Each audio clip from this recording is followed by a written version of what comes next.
दोस्तों, दुनिया का मुश्किल तरीन काम परदेश में रहकर अपने बीवी बच्चों से दूर रहना, अपने बहन भाइयों को खुश रखना, उनकी ख्वाहिशात को पूरा करना है। कुछ लोग ये सब कुछ पूरा करते करते अपने आप को भूल जाते हैं। वो किस कुर्ब से गुजरते हैं इस बात का अदराक किसी को नहीं होता। मोहम्मद रियाज, जिसका ताल्लुक गुजरांवाला से था, घर में गुर्बत की इंतहा थी। कई कई दिन फाके करने पड़ते। मोहम्मद रियाज के 3 भाइयों की शादी हो चुकी थी। वो घर में एक नौकर के तौर पर काम करता। घर के तमाम काम काज उसके भाई उससे करवाते। बाप की उम्र 70 साल के करीब थी, जो रियाज को देखकर इंतहाई परेशान हो जाता। गांव के एक आदमी को मोहम्मद रियाज पर तरस आया, चनाचे वो उसके लिए आजाद वीजा लेकर आया। ये उसके बाप का इंतहाई गहरा दोस्त था। चनाचे मोहम्मद रियाज सन 2018 में साइके खास के वीजे के तौर पर एक सऊदी के यहाँ काम करने लगा। यूं सऊदी अरब से उसकी असल जिंदगी शुरू हुई। उसने 1 साल दिल लगाकर काम किया। कफील उसे वक्त पर ना सिर्फ तनख्वाह देता, बल्कि महीने के 200-300 रियाल अजाफी भी देता। सऊदी कफील ने रियाज को इस बात की भी इजाजत दे रखी थी, अगर उसे बाहर से काम मिले तो वो भी कर सकता है। चनाचे मोहम्मद रियाज रात को एक होटल पर सफाई का काम भी करने लगा। यूं उसने 1 साल के दौरान बेशुमार पैसे कमाए। मोहम्मद रियाज के वो भाई जो कभी उससे बात करना भी गवारा ना करते, जो उससे नौकरों वाला सलूक करते, अब वही भाई उसे छोटा वीर कहकर पुकारते। जो रिश्तेदार मोहम्मद रियाज को निकम्मा कहते, अब वही लोग उसे अपनी बेटी का रिश्ता देने के लिए भी तैयार थे। कहते हैं बुरी तकदीर और बुरे काम का पता नहीं चलता कि कब कुछ बुरा हो जाए। दोस्तों, मोहम्मद रियाज को कफील की जानब से जो कमरा मिला वो किचन के बिल्कुल सामने था, लिहाजा वो कभी कभी उसकी बीवी को देखकर दिल का ठरक पूरा कर लेता। सऊदी कफील की बीवी ने कई बार उसे देखकर समझाया कि इस तरह की हरकत ना करो, मगर दुनिया में कुछ लोग ऐसे भी होते हैं जो अपनी ज़हनी तस्कीन के लिए औरतों को देखते हैं। हालांकि ये शैतान का सख्त तरीन वार होता है। चनाचे मोहम्मद रियाज अपने काम से बाज न आया। एक दिन कफील की बीवी ने मोहम्मद रियाज के बारे में कफील को सब कुछ बता दिया।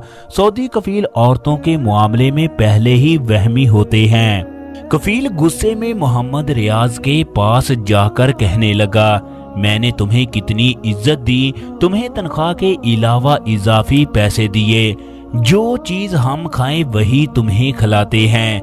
मैंने तुम्हें बाहर काम करने की मुकम्मल आजादी दी ताकि तुम जितना काम करना चाहो कर सकते हो।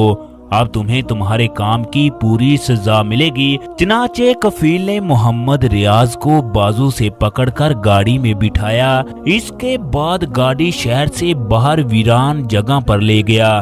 फिर चलते चलते गाड़ी ऐसी जगह पर रुकी जहां एक बहुत बड़ा सहरा था, जहां रेत के बेशुमार टीले थे। इंसानी आबादी का नामो निशान तक बाकी नहीं था। सहरा को देखकर हर कोई खौफ में मुब्तला हो जाता कि इस सहरा में जिंदा रहना नामुमकिन है। दोस्तों, मोहम्मद रियाज ने देखा कि वहां पर एक छोटी सी झोंपड़ी है जहां पर बेशुमार बकरियां मौजूद हैं। कफील ने वहां पर मौजूद एक आदमी को कहा, तुम मेरे साथ शहर जाओगे, जबकि ये आदमी इस जगह पर काम करेगा, अब से ये बकरियां चराएगा। इसके बाद कफील उस आदमी को लेकर चला गया, जबकि मोहम्मद रियाज वहां पर बैठकर अपने किए पर अफसोस करने लगा कि मैंने ये क्या कर दिया। अब ये रोजाना सुबह को बकरियां लेकर चला जाता और शाम को वापस आ जाता।